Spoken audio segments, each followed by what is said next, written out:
गुस्सा निकाल दे। दादी तो यार सब कुछ चलो मेरे साथ। चलो ते बच्चे इधर आ तू। चलो तुम्हारे साथ। हाँ चलो तुम्हारे। बीच में कुछ चल रहा है जिसकी वजह से तुमने मेरा रिश्ता तोड़वाया। माफ कर दो। और ठीक कहती हैं तुम्हारी अम्मी बाबले, मुझसे बात ना किया करो। ये गुस्सा नहीं है, ये मेरा पैशन है, मेरे अंदर की ड्राइव है, मेरे जीने का मकसद है। उनको पता नहीं क्यों लगता है तुम्हारे और मेरे बीच। गुस्सा निकाल दे। दादी तो यार सब कुछ चलो मेरे साथ। चलो ते बच्चे इधर आ तू। चलो तुम्हारे साथ। हाँ चलो तुम्हारे। बीच में कुछ चल रहा है जिसकी वजह से तुमने मेरा रिश्ता तोड़वाया। माफ कर दो। और ठीक कहती हैं तुम्हारी अम्मी बाबले, मुझसे बात ना किया करो। ये गुस्सा नहीं है, ये मेरा पैशन है, मेरे अंदर की ड्राइव है, मेरे जीने का मकसद है। उनको पता नहीं क्यों लगता है तुम्हारे और मेरे बीच। अस्सलामुअलैकुम सिस्टर, हाउ आर यू? वालेकुम अस्सलाम। तुम आज फिर आ गई क्योंकि काम अभी पूरा नहीं हुआ। अरे बहन, तुमने बहुत समय बर्बाद कर दिया। अगर इतना समय जमीन जायदाद वापस लेने में लगाती तो आज कुछ तो हाथ में होता। मेरे लिए यही सब कुछ है, मेरी जमीन जायदाद खजाना सब कुछ। खैर बैठो। अस्सलामुअलैकुम मिस्टर मुर्तज़ा। वालेकुम अस्सलाम। बैठिए। बताइए कैसे आना हुआ? आपने उस बारे में बात की, तुम अभी भी उसी बात पर अटकी हो। मैं क्या करूं मिस्टर मुर्तज़ा? जब भी अपने नाम के साथ उस आदमी का नाम देखती हूं मुझे सुकून नहीं मिलता। वो तुम्हारे पिता हैं। क्या ऐसे होते हैं पिता? उन्होंने मुझे जन्म दिया और छोड़ दिया, कभी मुड़कर नहीं देखा, कभी हमारी परवाह नहीं की। फिर क्यों मैं ऐसे इंसान का नाम अपने नाम के साथ रखूं? मैं सिर्फ शबाना हूँ, सिर्फ शबाना। मैं तुम्हारा दर्द समझ सकता हूँ, लेकिन दुनिया के अपने नियम और कानून होते हैं। मुझे ऐसे नियम नहीं मानने जो एक बच्चे को मजबूर करें कि वो ऐसे पिता का नाम रखे जिसने अपनी जिम्मेदारी कभी निभाई ही नहीं। तुम अकेली ये सब नहीं बदल सकती। मैं समाज नहीं बदलना चाहती सर, मैं सिर्फ अपना आईडी कार्ड बदलना चाहती हूँ। अगर पहले किसी ने नहीं किया तो मैं करूँगी। मैंने जज से बात की, वो हंसने लगे। उन्होंने कहा, इसका सिर्फ एक ही हल है, शादी। शादी के बाद बेटी की जगह बीवी लिख जाएगा। ये नहीं हो सकता। क्यों? सब शादी करते हैं, सब करते हैं, लेकिन क्या औरत की ज़िंदगी का मकसद सिर्फ शादी है? प्लीज़ मेरे लिए कोई और रास्ता निकालिए। ठीक है, मैं वकील से बात करता हूँ, शायद केस करना पड़े। मैं तैयार हूँ, जो भी करना पड़े। मैं सोच रही थी कि शहाना को कुछ महीनों के लिए यहीं बुला लेते हैं। हम सब मिलकर उसका ख्याल रखेंगे। वो यहाँ एक दिन भी नहीं रुकेगी। उसे लगता है कि अगर वो भाई रिजवान को छोड़ देगी तो वो दूसरी औरत के पास चला जाएगा। उसे बहुत बिगाड़ दिया है। मैं बात करती हूँ उससे। असल बात बताओ, रिश्ते की। आंटी नसीरा ने तुम्हारे लिए रिश्ता बताया है। वो लोग इस रविवार तुम्हें देखने आ रहे हैं। क्या? रिश्ते तो आते रहते हैं, एक बार मिल लेते हैं। कराची से अच्छा घराना है, लड़के की अपनी फैक्ट्री है। आंटी, मुझे इसमें कोई दिलचस्पी नहीं है। अब तुम मुझसे बहस नहीं करोगी। मैं बात पक्की कर चुकी हूँ। मैं अपनी ज़िंदगी किसी पर थोपना नहीं चाहती। लोग क्या कहेंगे? कहेंगे मैंने माँ होने का फ़र्ज़ पूरा नहीं किया। तो लोगों को भी वहीं भेज दो जहाँ मैंने सालार को भेजा है, नरक में। कब तक हम तुम्हारी जिम्मेदारी उठाएंगे? तुम्हारे अंकल भी चाहते हैं कि तुम शादी कर लो। तुम्हें खाना खाने का भी तरीका नहीं आता। तुम्हारे भाई बहन देखो कैसे रहते हैं। और तुम, जब समझदारी बांटी जा रही थी तुम छलनी लेकर खड़े थे। मुझे नहीं पता मैं किस बदकिस्मत वक्त में पैदा हुआ। खैर सुनो, लड़की वालों ने तुम्हें पसंद कर लिया है। माँ, शादी मेरी क्रिएटिविटी को ख़त्म कर देगी।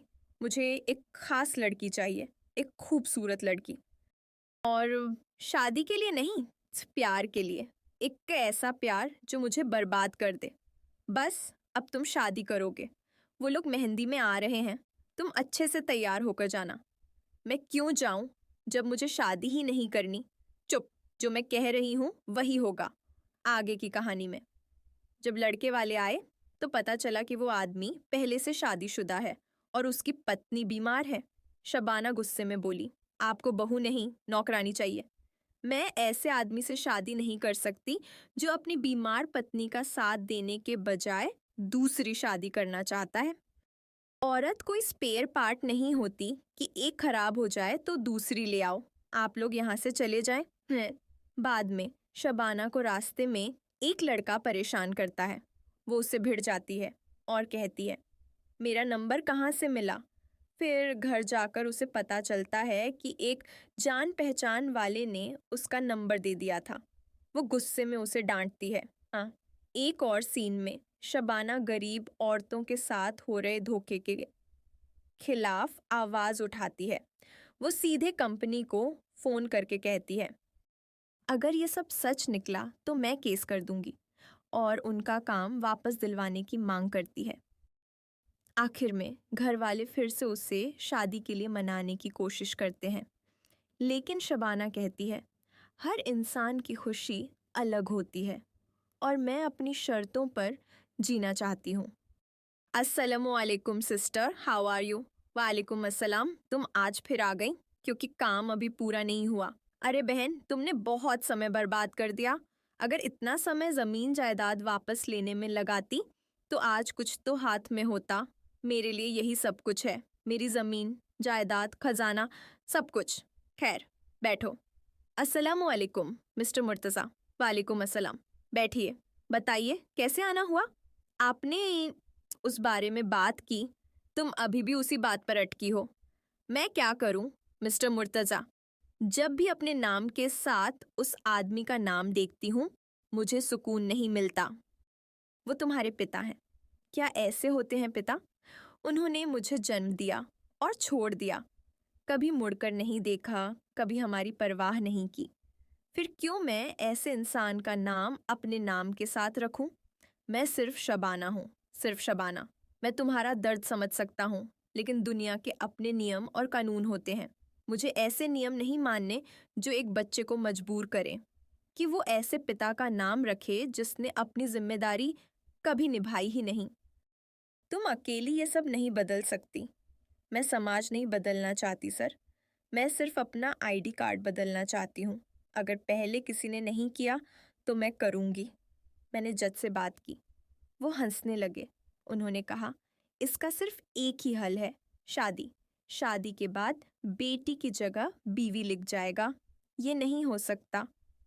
क्यों? सब शादी करते हैं, सब करते हैं, लेकिन क्या औरत की ज़िंदगी का मकसद सिर्फ शादी है? प्लीज़ मेरे लिए कोई और रास्ता निकालिए। ठीक है, मैं वकील से बात करता हूँ, शायद केस करना पड़े। मैं तैयार हूँ, जो भी करना पड़े। मैं सोच रही थी कि शहाना को कुछ महीनों के लिए यहीं बुला लेते हैं। हम सब मिलकर उसका ख्याल रखेंगे। वो यहाँ एक दिन भी नहीं रुकेगी। उसे लगता है कि अगर वो भाई रिजवान को छोड़ देगी तो वो दूसरी औरत के पास चला जाएगा। उसे बहुत बिगाड़ दिया है। मैं बात करती हूँ उससे। असल बात बताओ, रिश्ते की। आंटी नसीरा ने तुम्हारे लिए रिश्ता बताया है। वो लोग इस रविवार तुम्हें देखने आ रहे हैं। क्या? रिश्ते तो आते रहते हैं, एक बार मिल लेते हैं। कराची से अच्छा घराना है, लड़के की अपनी फैक्ट्री है। आंटी, मुझे इसमें कोई दिलचस्पी नहीं है। अब तुम मुझसे बहस नहीं करोगी। मैं बात पक्की कर चुकी हूँ। मैं अपनी ज़िंदगी किसी पर थोपना नहीं चाहती। लोग क्या कहेंगे? कहेंगे मैंने माँ होने का फ़र्ज़ पूरा नहीं किया। तो लोगों को भी वहीं भेज दो जहाँ मैंने सालार को भेजा है, नरक में। कब तक हम तुम्हारी जिम्मेदारी उठाएंगे? तुम्हारे अंकल भी चाहते हैं कि तुम शादी कर लो। तुम्हें खाना खाने का भी तरीका नहीं आता। तुम्हारे भाई बहन देखो कैसे रहते हैं, और तुम जब समझदारी बांटी जा रही थी तुम छलनी लेकर खड़े थे। मुझे नहीं पता मैं किस बदकिस्मत वक्त में पैदा हुआ। खैर सुनो, लड़की वालों ने तुम्हें पसंद कर लिया है। माँ, शादी मेरी क्रिएटिविटी को ख़त्म कर देगी। मुझे एक ख़ास लड़की चाहिए, एक खूबसूरत लड़की। और शादी के लिए नहीं, प्यार के लिए। एक ऐसा प्यार जो मुझे बर्बाद कर दे। बस अब तुम शादी करोगे। वो लोग मेहंदी में आ रहे हैं, तुम अच्छे से तैयार होकर जाना। मैं क्यों जाऊं जब मुझे शादी ही नहीं करनी? चुप, जो मैं कह रही हूँ वही होगा। आगे की कहानी में जब लड़के वाले आए तो पता चला कि वो आदमी पहले से शादीशुदा है और उसकी पत्नी बीमार है। शबाना गुस्से में बोली, आपको बहू नहीं नौकरानी चाहिए। मैं ऐसे आदमी से शादी नहीं कर सकती जो अपनी बीमार पत्नी का साथ देने के बजाय दूसरी शादी करना चाहता है। औरत कोई स्पेयर पार्ट नहीं होती कि एक खराब हो जाए तो दूसरी ले आओ। आप लोग यहाँ से चले जाएं। बाद में शबाना को रास्ते में एक लड़का परेशान करता है। वो उससे भिड़ जाती है और कहती है, मेरा नंबर कहाँ से मिला? फिर घर जाकर उसे पता चलता है कि एक जान पहचान वाले ने उसका नंबर दे दिया था। वो गुस्से में उसे डांटती है। हाँ, एक और सीन में शबाना गरीब औरतों के साथ हो रहे धोखे के खिलाफ आवाज उठाती है। वो सीधे कंपनी को फोन करके कहती है, अगर ये सब सच निकला तो मैं केस कर दूंगी, और उनका काम वापस दिलवाने की मांग करती है। आखिर में घर वाले फिर से उसे शादी के लिए मनाने की कोशिश करते हैं, लेकिन शबाना कहती है, हर इंसान की खुशी अलग होती है और मैं अपनी शर्तों पर जीना चाहती हूँ। अस्सलामुअलैकुम सिस्टर, हाउ आर यू? वालेकुम अस्सलाम, तुम आज फिर आ गई क्योंकि काम अभी पूरा नहीं हुआ। अरे बहन, तुमने बहुत समय बर्बाद कर दिया। अगर इतना समय ज़मीन जायदाद वापस लेने में लगाती तो आज कुछ तो हाथ में होता। मेरे लिए यही सब कुछ है, मेरी ज़मीन जायदाद खजाना सब कुछ। खैर बैठो। अस्सलामुअलैकुम मिस्टर मुर्तज़ा। वालेकुम अस्सलाम, बैठिए। बताइए कैसे आना हुआ? आपने उस बारे में बात की, तुम अभी भी उसी बात पर अटकी हो। मैं क्या करूं मिस्टर मुर्तज़ा, जब भी अपने नाम के साथ उस आदमी का नाम देखती हूँ मुझे सुकून नहीं मिलता। वो तुम्हारे पिता हैं। क्या ऐसे होते हैं पिता? उन्होंने मुझे जन्म दिया और छोड़ दिया, कभी मुड़कर नहीं देखा, कभी हमारी परवाह नहीं की। फिर क्यों मैं ऐसे इंसान का नाम अपने नाम के साथ रखूं? मैं सिर्फ शबाना हूँ, सिर्फ शबाना। मैं तुम्हारा दर्द समझ सकता हूँ, लेकिन दुनिया के अपने नियम और कानून होते हैं। मुझे ऐसे नियम नहीं मानने जो एक बच्चे को मजबूर करें कि वो ऐसे पिता का नाम रखे जिसने अपनी जिम्मेदारी कभी निभाई ही नहीं। तुम अकेली ये सब नहीं बदल सकती। मैं समाज नहीं बदलना चाहती सर, मैं सिर्फ अपना आईडी कार्ड बदलना चाहती हूँ। अगर पहले किसी ने नहीं किया तो मैं करूँगी। मैंने जज से बात की। वो हंसने लगे। उन्होंने कहा, इसका सिर्फ एक ही हल है, शादी। शादी के बाद बेटी की जगह बीवी लिख जाएगा। ये नहीं हो सकता। क्यों? सब शादी करते हैं, सब करते हैं, लेकिन क्या औरत की ज़िंदगी का मकसद सिर्फ शादी है?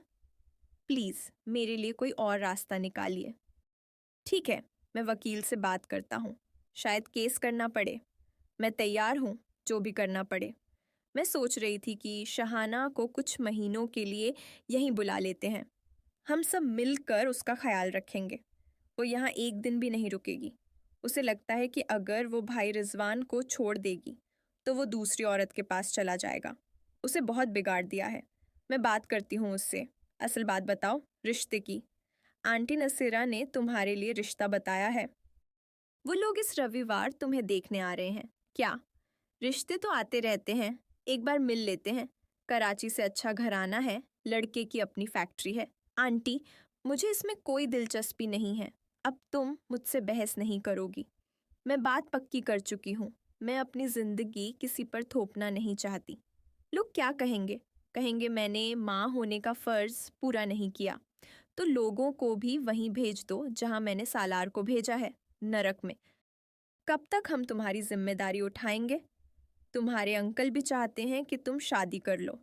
तुम्हें खाना खाने का भी तरीका नहीं आता। तुम्हारे भाई बहन देखो कैसे रहते हैं, और तुम जब समझदारी बांटी जा रही थी तुम छलनी लेकर खड़े थे। मुझे नहीं पता मैं किस बदकिस्मत वक्त में पैदा हुआ। खैर सुनो, लड़की वालों ने तुम्हें पसंद कर लिया है। माँ, शादी मेरी क्रिएटिविटी को ख़त्म कर देगी। मुझे एक ख़ास लड़की चाहिए, एक खूबसूरत लड़की। और शादी के लिए नहीं, प्यार के लिए। एक ऐसा प्यार जो मुझे बर्बाद कर दे। बस अब तुम शादी करोगे। वो लोग मेहंदी में आ रहे हैं, तुम अच्छे से तैयार होकर जाना। मैं क्यों जाऊं जब मुझे शादी ही नहीं करनी? चुप, जो मैं कह रही हूँ वही होगा। आगे की कहानी में जब लड़के वाले आए तो पता चला कि वो आदमी पहले से शादीशुदा है और उसकी पत्नी बीमार है। शबाना गुस्से में बोली, आपको बहू नहीं नौकरानी चाहिए। मैं ऐसे आदमी से शादी नहीं कर सकती जो अपनी बीमार पत्नी का साथ देने के बजाय दूसरी शादी करना चाहता है। औरत कोई स्पेयर पार्ट नहीं होती कि एक खराब हो जाए तो दूसरी ले आओ। आप लोग यहाँ से चले जाएं। हैं। बाद में शबाना को रास्ते में एक लड़का परेशान करता है। वो उससे भिड़ जाती है और कहती है, मेरा नंबर कहाँ से मिला? फिर घर जाकर उसे पता चलता है कि एक जान पहचान वाले ने उसका नंबर दे दिया था। वो गुस्से में उसे डांटती है। हाँ, एक और सीन में शबाना गरीब औरतों के साथ हो रहे धोखे के खिलाफ आवाज उठाती है।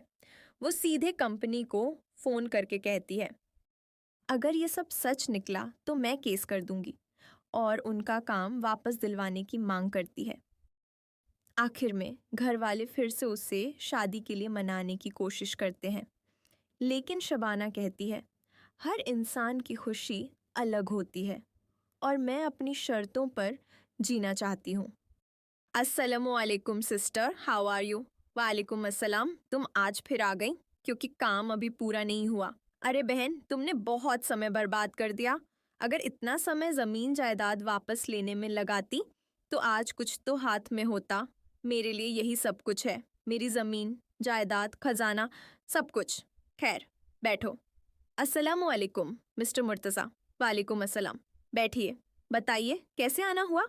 आपने उस बारे में बात की, तुम अभी भी उसी बात पर अटकी हो। मैं क्या करूं मिस्टर मुर्तज़ा, जब भी अपने नाम के साथ उस आदमी का नाम देखती हूँ मुझे सुकून नहीं मिलता। वो तुम्हारे पिता हैं। क्या ऐसे होते हैं पिता? उन्होंने मुझे जन्म दिया और छोड़ दिया, कभी मुड़कर नहीं देखा, कभी हमारी परवाह नहीं की। फिर क्यों मैं ऐसे इंसान का नाम अपने नाम के साथ रखूं? मैं सिर्फ शबाना हूँ, सिर्फ शबाना। मैं तुम्हारा दर्द समझ सकता हूँ, लेकिन दुनिया के अपने नियम और कानून होते हैं। मुझे ऐसे नियम नहीं मानने जो एक बच्चे को मजबूर करें कि वो ऐसे पिता का नाम रखे जिसने अपनी जिम्मेदारी कभी निभाई ही नहीं। तुम अकेली ये सब नहीं बदल सकती। मैं समाज नहीं बदलना चाहती सर, मैं सिर्फ अपना आईडी कार्ड बदलना चाहती हूँ। अगर पहले किसी ने नहीं किया तो मैं करूँगी। मैंने जज से बात की। वो हंसने लगे। उन्होंने कहा, इसका सिर्फ एक ही हल है, शादी।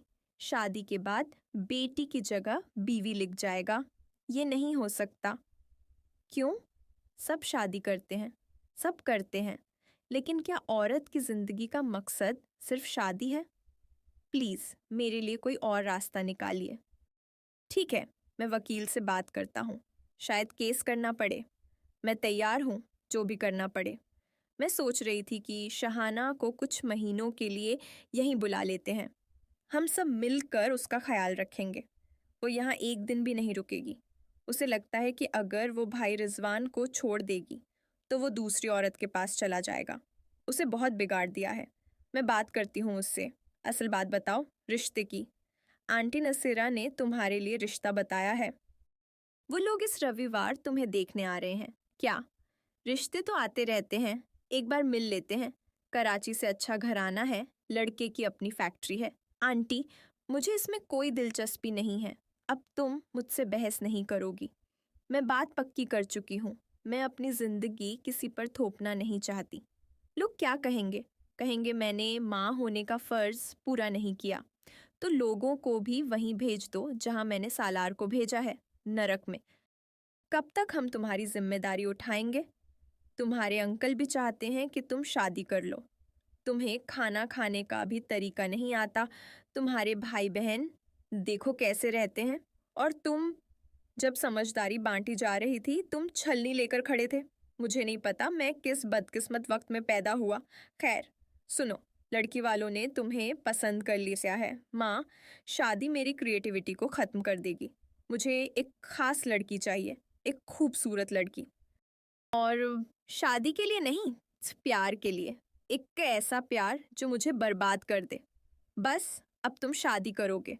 वो लोग मेहंदी में आ रहे हैं, तुम अच्छे से तैयार होकर जाना। मैं क्यों जाऊं जब मुझे शादी ही नहीं करनी? चुप, जो मैं कह रही हूँ वही होगा।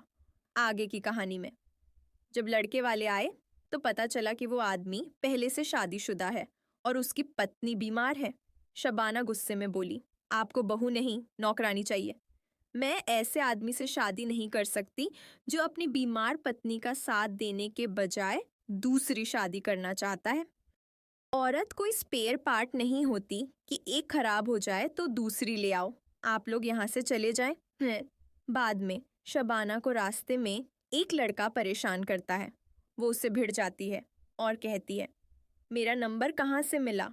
फिर घर जाकर उसे पता चलता है कि एक जान पहचान वाले ने उसका नंबर दे दिया था। वो गुस्से में उसे डांटती है। हाँ, एक और सीन में शबाना गरीब औरतों के साथ हो रहे धोखे के खिलाफ आवाज उठाती है। वो सीधे कंपनी को फोन करके कहती है, अगर ये सब सच निकला तो मैं केस कर दूंगी, और उनका काम वापस दिलवाने की मांग करती है।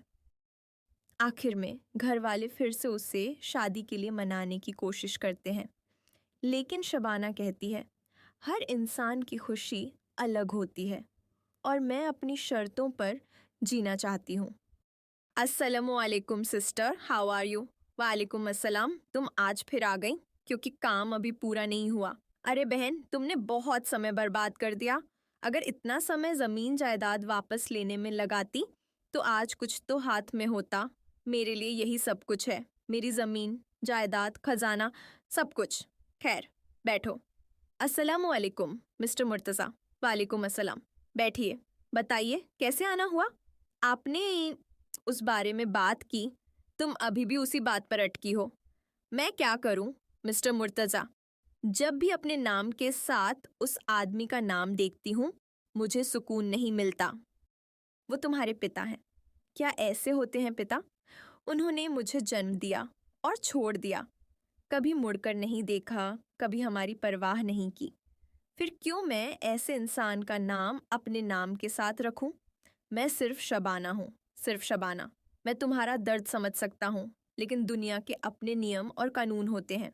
मुझे ऐसे नियम नहीं मानने जो एक बच्चे को मजबूर करें कि वो ऐसे पिता का नाम रखे जिसने अपनी जिम्मेदारी कभी निभाई ही नहीं। तुम अकेली ये सब नहीं बदल सकती। मैं समाज नहीं बदलना चाहती सर, मैं सिर्फ अपना आईडी कार्ड बदलना चाहती हूँ। अगर पहले किसी ने नहीं किया तो मैं करूँगी। मैंने जज से बात की, वो हंसने लगे। उन्होंने कहा, इसका सिर्फ एक ही हल है, शादी। शादी के बाद बेटी की जगह बीवी लिख जाएगा। ये नहीं हो सकता। क्यों? सब शादी करते हैं, सब करते हैं, लेकिन क्या औरत की ज़िंदगी का मकसद सिर्फ शादी है? प्लीज़ मेरे लिए कोई और रास्ता निकालिए। ठीक है, मैं वकील से बात करता हूँ, शायद केस करना पड़े। मैं तैयार हूँ, जो भी करना पड़े। मैं सोच रही थी कि शहाना को कुछ महीनों के लिए यहीं बुला लेते हैं। हम सब मिलकर उसका ख्याल रखेंगे। वो यहाँ एक दिन भी नहीं रुकेगी। उसे लगता है कि अगर वो भाई रिजवान को छोड़ देगी तो वो दूसरी औरत के पास चला जाएगा। उसे बहुत बिगाड़ दिया है। मैं बात करती हूँ उससे। असल बात बताओ, रिश्ते की। आंटी नसीरा ने तुम्हारे लिए रिश्ता बताया है। वो लोग इस रविवार तुम्हें देखने आ रहे हैं। क्या? रिश्ते तो आते रहते हैं, एक बार मिल लेते हैं। कराची से अच्छा घराना है, लड़के की अपनी फैक्ट्री है। आंटी, मुझे इसमें कोई दिलचस्पी नहीं है। अब तुम मुझसे बहस नहीं करोगी। मैं बात पक्की कर चुकी हूँ। मैं अपनी ज़िंदगी किसी पर थोपना नहीं चाहती। लोग क्या कहेंगे? कहेंगे मैंने माँ होने का फ़र्ज़ पूरा नहीं किया। तो लोगों को भी वहीं भेज दो जहाँ मैंने सालार को भेजा है, नरक में। कब तक हम तुम्हारी जिम्मेदारी उठाएंगे? तुम्हारे अंकल भी चाहते हैं कि तुम शादी कर लो। तुम्हें खाना खाने का भी तरीका नहीं आता। तुम्हारे भाई बहन देखो कैसे रहते हैं, और तुम जब समझदारी बांटी जा रही थी तुम छलनी लेकर खड़े थे। मुझे नहीं पता मैं किस बदकिस्मत वक्त में पैदा हुआ। खैर सुनो, लड़की वालों ने तुम्हें पसंद कर लिया है। माँ, शादी मेरी क्रिएटिविटी को ख़त्म कर देगी। मुझे एक ख़ास लड़की चाहिए, एक खूबसूरत लड़की। और शादी के लिए नहीं, प्यार के लिए।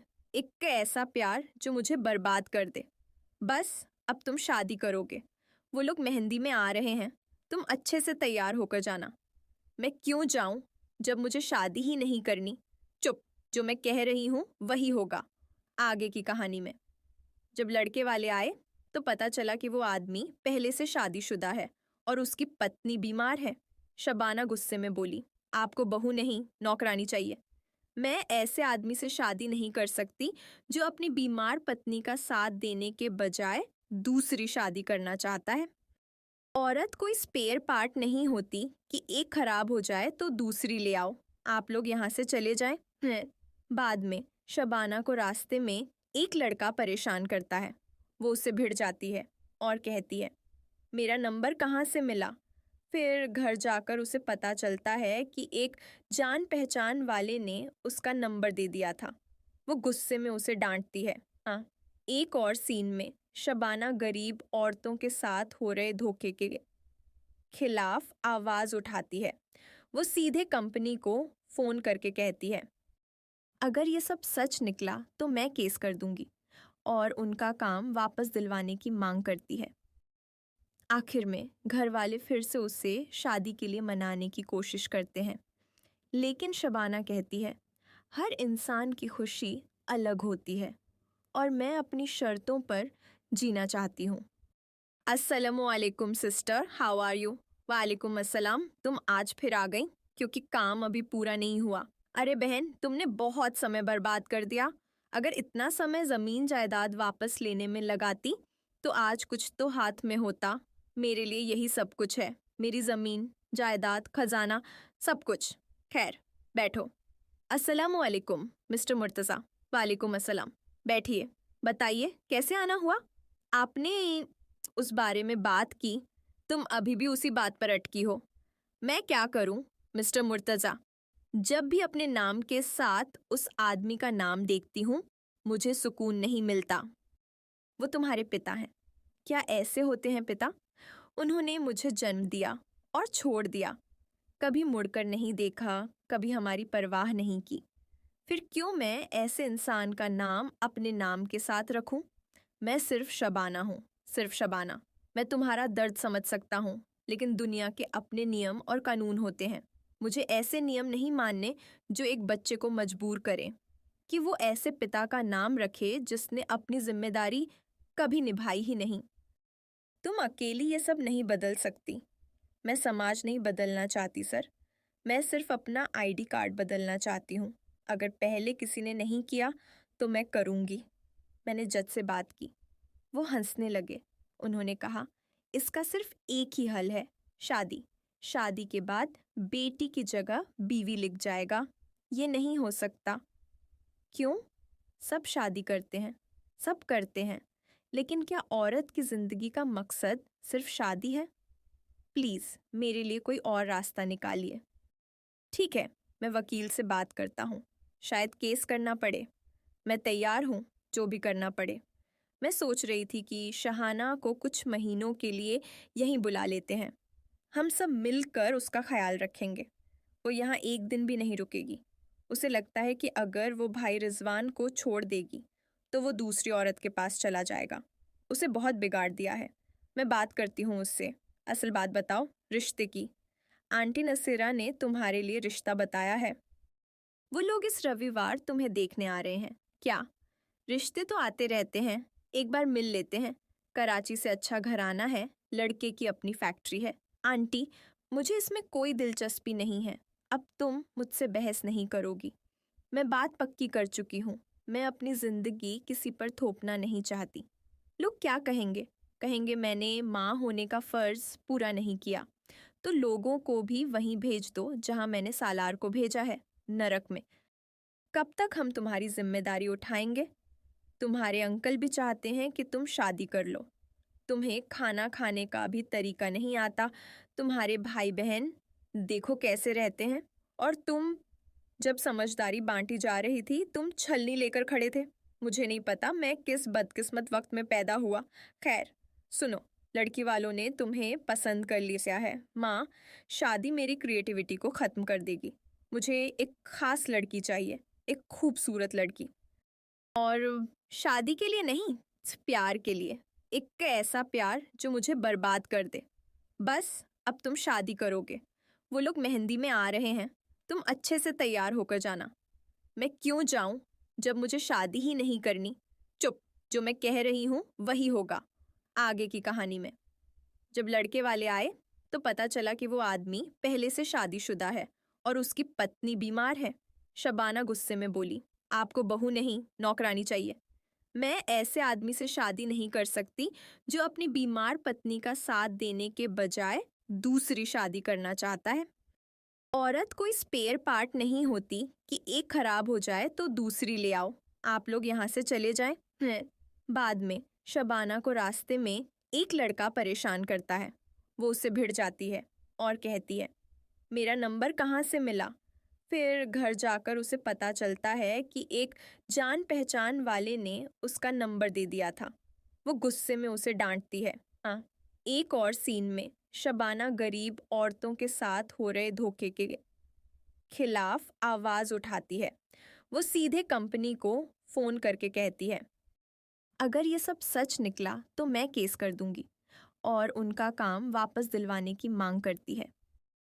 आखिर में घर वाले फिर से उसे शादी के लिए मनाने की कोशिश करते हैं, लेकिन शबाना कहती है, हर इंसान की खुशी अलग होती है और मैं अपनी शर्तों पर जीना चाहती हूँ। अस्सलामुअलैकुम सिस्टर, हाउ आर यू? वालेकुम अस्सलाम, तुम आज फिर आ गई क्योंकि काम अभी पूरा नहीं हुआ। अरे बहन, तुमने बहुत समय बर्बाद कर दिया।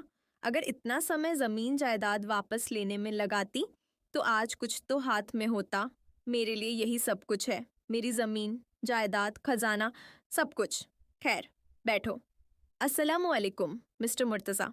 वालेकुम अस्सलाम, बैठिए। बताइए कैसे आना हुआ? आपने उस बारे में बात की, तुम अभी भी उसी बात पर अटकी हो। मैं क्या करूं मिस्टर मुर्तज़ा, जब भी अपने नाम के साथ उस आदमी का नाम देखती हूँ मुझे सुकून नहीं मिलता। वो तुम्हारे पिता हैं। क्या ऐसे होते हैं पिता?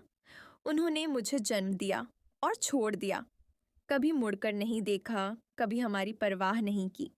फिर क्यों मैं ऐसे इंसान का नाम अपने नाम के साथ रखूं? मैं सिर्फ शबाना हूँ, सिर्फ शबाना। मैं तुम्हारा दर्द समझ सकता हूँ, लेकिन दुनिया के अपने नियम और कानून होते हैं। मुझे ऐसे नियम नहीं मानने जो एक बच्चे को मजबूर करें कि वो ऐसे पिता का नाम रखे जिसने अपनी जिम्मेदारी कभी निभाई ही नहीं। तुम अकेली ये सब नहीं बदल सकती। मैं समाज नहीं बदलना चाहती सर, मैं सिर्फ अपना आईडी कार्ड बदलना चाहती हूँ। अगर पहले किसी ने नहीं किया तो मैं करूँगी। मैंने जज से बात की, वो हंसने लगे। उन्होंने कहा, इसका सिर्फ एक ही हल है, शादी। शादी के बाद बेटी की जगह बीवी लिख जाएगा। ये नहीं हो सकता। क्यों? सब शादी करते हैं, सब करते हैं, लेकिन क्या औरत की ज़िंदगी का मकसद सिर्फ शादी है? प्लीज़ मेरे लिए कोई और रास्ता निकालिए। ठीक है, मैं वकील से बात करता हूँ, शायद केस करना पड़े। मैं तैयार हूँ, जो भी करना पड़े। मैं सोच रही थी कि शहाना को कुछ महीनों के लिए यहीं बुला लेते हैं। हम सब मिलकर उसका ख्याल रखेंगे। वो यहाँ एक दिन भी नहीं रुकेगी। उसे लगता है कि अगर वो भाई रिजवान को छोड़ देगी तो वो दूसरी औरत के पास चला जाएगा। उसे बहुत बिगाड़ दिया है। मैं बात करती हूँ उससे। असल बात बताओ, रिश्ते की। आंटी नसीरा ने तुम्हारे लिए रिश्ता बताया है। वो लोग इस रविवार तुम्हें देखने आ रहे हैं। क्या? रिश्ते तो आते रहते हैं, एक बार मिल लेते हैं। कराची से अच्छा घराना है, लड़के की अपनी फैक्ट्री है। आंटी, मुझे इसमें कोई दिलचस्पी नहीं है। अब तुम मुझसे बहस नहीं करोगी। मैं बात पक्की कर चुकी हूँ। मैं अपनी ज़िंदगी किसी पर थोपना नहीं चाहती। लोग क्या कहेंगे? कहेंगे मैंने माँ होने का फ़र्ज़ पूरा नहीं किया। तो लोगों को भी वहीं भेज दो जहाँ मैंने सालार को भेजा है, नरक में। कब तक हम तुम्हारी जिम्मेदारी उठाएंगे? तुम्हारे अंकल भी चाहते हैं कि तुम शादी कर लो। तुम्हें खाना खाने का भी तरीका नहीं आता। तुम्हारे भाई बहन देखो कैसे रहते हैं, और तुम जब समझदारी बांटी जा रही थी तुम छलनी लेकर खड़े थे। मुझे नहीं पता मैं किस बदकिस्मत वक्त में पैदा हुआ।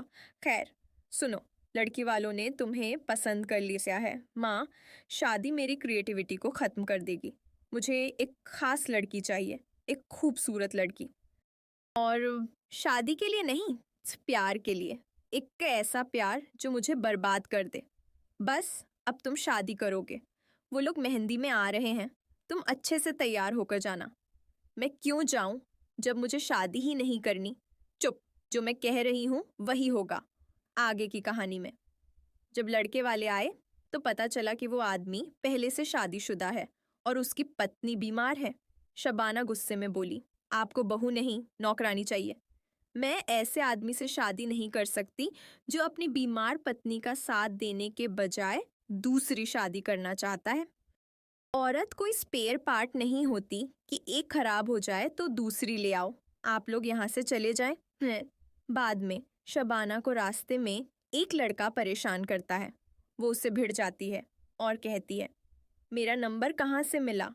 फिर घर जाकर उसे पता चलता है कि एक जान पहचान वाले ने उसका नंबर दे दिया था। वो गुस्से में उसे डांटती है। हाँ, एक और सीन में शबाना गरीब औरतों के साथ हो रहे धोखे के खिलाफ आवाज़ उठाती है। वो सीधे कंपनी को फ़ोन करके कहती है, अगर ये सब सच निकला तो मैं केस कर दूंगी, और उनका काम वापस दिलवाने की मांग करती है। आखिर में घर वाले फिर से उसे शादी के लिए मनाने की कोशिश करते हैं, लेकिन शबाना कहती है, हर इंसान की खुशी अलग होती है और मैं अपनी शर्तों पर जीना चाहती हूँ।